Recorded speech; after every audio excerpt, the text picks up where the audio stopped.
Hey guys, welcome back to TohirT channel. Tahir is here. I hope you guys had a fantastic week as always. We're back. It's another week, another video. I hope you had a very productive week. In our case, here in New York, we were under winter storm advisory warning for the past few days, and I've actually been waiting in anticipation for that winter storm. I knew it was coming in the middle of the night. I'm usually going to bed pretty late on Fridays and Saturdays, so I was sitting there with my camera waiting for the winter storm. The first snowflakes start falling down. I just pointed my camera, start recording, and then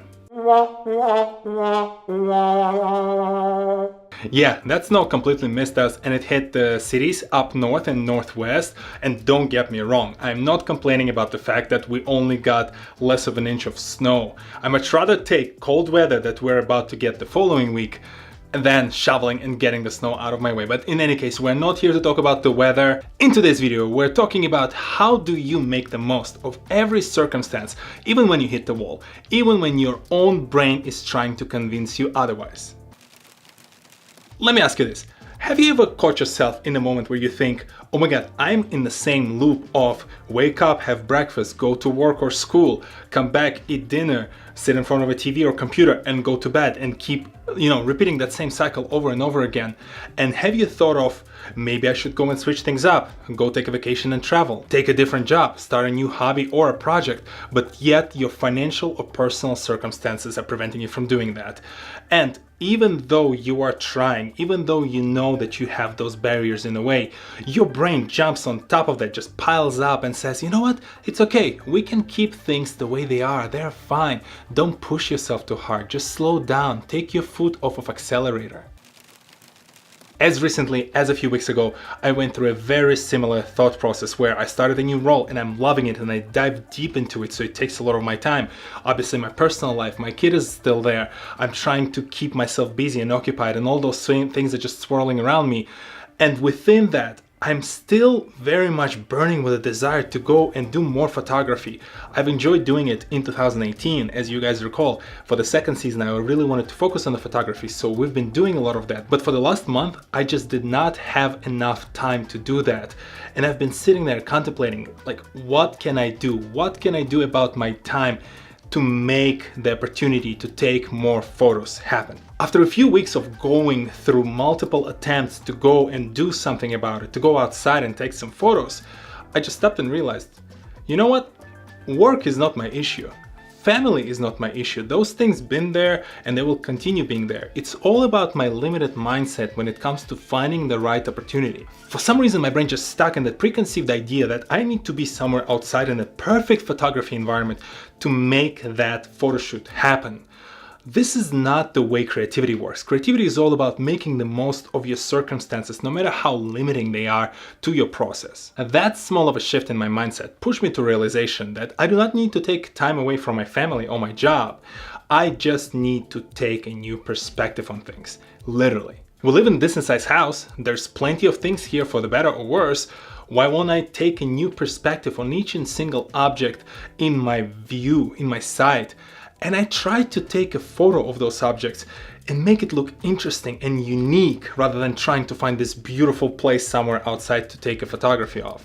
And I did just that. I grabbed my camera, put on my photography lens, put on the headphones with the latest TohirT EP. It's really good, highly recommend. And that's it. I was ready to conduct my photo shoots. I was there with my camera, walking around my shelves and bookshelves and all that sort of things, snapping pictures, moving on to the next one. My wife looking at me like I'm crazy, but I'm in that creative space now and I just keep pushing through. And here are my results.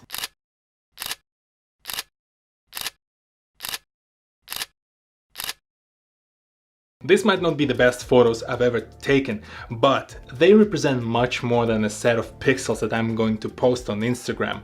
These photos represent my small victory over laziness, over that reptile brain that keeps telling you that it's okay to be inactive, that it's okay to submit to the circumstances and not try to make the most of every single living moment that you have on this earth. You cannot do this. It's too hard. No time. No time. Why try? You cannot get swayed by those thoughts. Your brain has a tendency to be your best enemy and best ally, and it all depends on you. It's like a tag of war. You have good side of your brain that always keeps you productive, and you have that lazy side of brain that tries to pull you back on your couch, and they're in a constant tag of war, and they're pretty equally powered, and it's all about you. Which side are you gonna pick? Which side you're gonna help to push yourself, to propel yourself toward? In my case, the lazy side of the brain has been on a winning streak for a few weeks now, but this weekend I was like, I'm not having it anymore. I am gonna hit my photography goal and will conduct a photo shoot no matter what. Even if I would have been locked in a single box room with a single source of light, I would still probably do some sort of shadow photography, like do like a dog or something.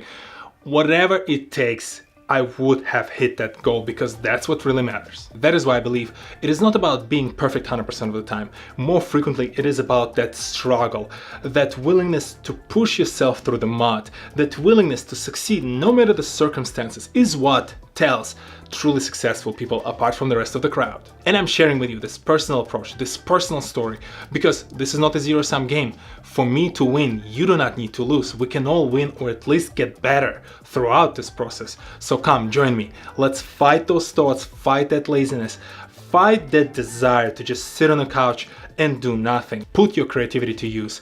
You do not need to conquer mountains. Small steps help you become more productive. Those small steps then become a habit, and developing that habit is what will make you successful in your personal and professional life. And do not buy into this notion that you need to win 100% of the time. No one does. You will win and you will lose. You might lose tomorrow, week, month, year, or 10 years from now. And when you will use this method. You will push yourself through no matter the circumstances you're going to be facing, and you will learn from your mistake. And this is what the progress is. Do you also feel that fog that just clouds your brain when you're lazy? How often do you win against it? What are the tricks and methods you apply to win against that lazy side of your brain? Share your tips and your experience in the comment section below. And this is all that I have for you guys this week. If you're new to this channel, go ahead, hit the subscribe button and check out the videos in the backlog. And if you're already a subscriber, thank you very much for stopping by. As always, let me know in the comment section below what you thought about this video, and I will see you all next Saturday, 10 AM Eastern, on this very channel. Life is not a flawless victory. All those great people that you see, they lost aplenty. People just don't like talking about their defeat stories, although this is where we learn the most. So, trust me, push through, and I know you can do it. I'll see you in the next one. Peace.